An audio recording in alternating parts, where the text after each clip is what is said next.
One program that has been extremely proactive has been Nebraska, and Nebraska is 10-0 after Wednesday night's 90-60 win over Wisconsin at Pinnacle Bank Arena. Nebraska under Fred Hoiberg has taken some time to get going, but Nebraska now, to me, is one of the best stories that we have so far coming out of the Big Ten during the 25-26 season. And it's really interesting to me because Fred Hoiberg, when he became the head coach at Iowa State, was known and was synonymous with open floor basketball with great shooting, great spacing, and extremely skilled offensive players. And that's a major reason why Fred Hoiberg was able to have the success that he had at Iowa State, which then allowed him to become the head coach of the Chicago Bulls. What he's doing at Nebraska right now and the way he's turned this program around is the complete opposite of the formula that he used to make Iowa State nationally relevant and then become the head coach of the Chicago Bulls. A couple of years ago, Nebraska had a really, really tough season, and Fred Hoiberg recalibrated his plan from playing an open style with shooting and spacing and cutting, and now he is in a scenario where he is a defensive-minded coach who preaches physicality and toughness. And look, Nebraska, a couple of years ago, finished 500. Then 2 years ago, Nebraska made the NCAA tournament, lost a tough first-round game in Memphis to Texas A&M.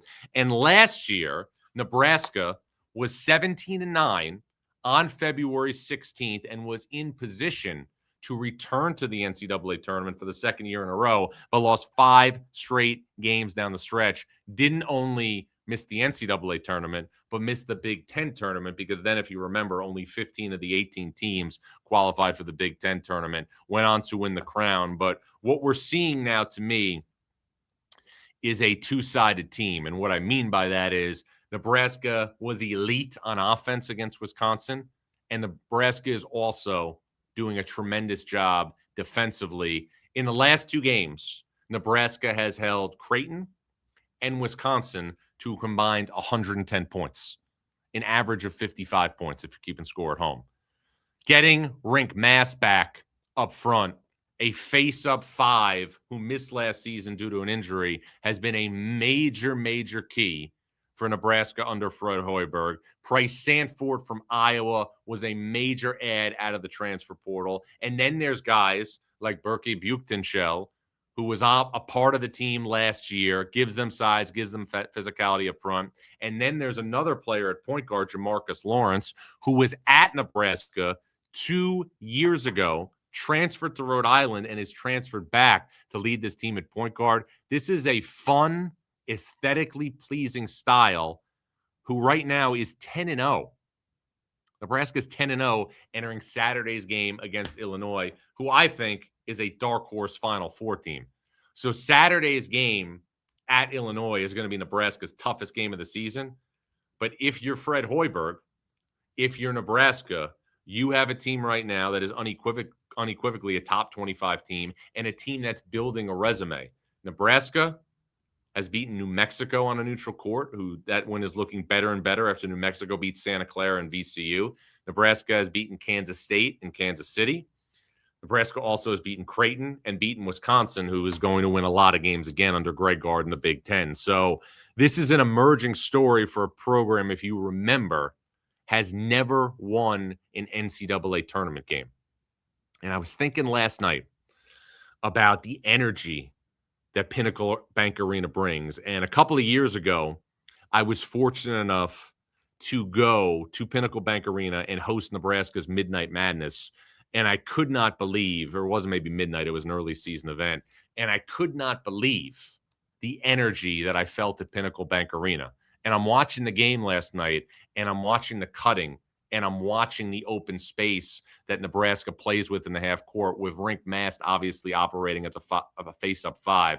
And I'm watching the way this team is sharing the ball and shooting the ball and being a team that, again, is embodying everything about balance, but also bringing the defensive side of the floor as well. And I'm thinking what it's going to be like this winter at Pinnacle Bank Arena. and I'm going to go on the record right now, if Nebraska makes the NCAA tournament in 2026 and wins an NCAA tournament game for the first time in school history, I, at some point before the start of the 26-27 season, am going to fly to Lincoln, Nebraska. I'm going to go downtown.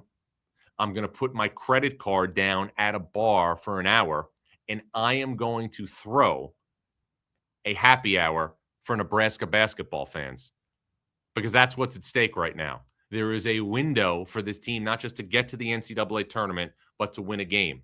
Tim Miles got to the NCAA tournament, never won a game. Danny Nee did a great job at Nebraska, never won a game as Nebraska's head coach. Nebraska has never won a game in the NCAA tournament. And if they do, I will be buying the Peroni in Lincoln. And you better believe I'm going to be there, looking forward to schmoozing with everybody and celebrating what is an underrated fan base in college basketball, because the program, again, has never advanced in March Madness. We will see if that changes in 2026, because you know as well as I do, this is only in December.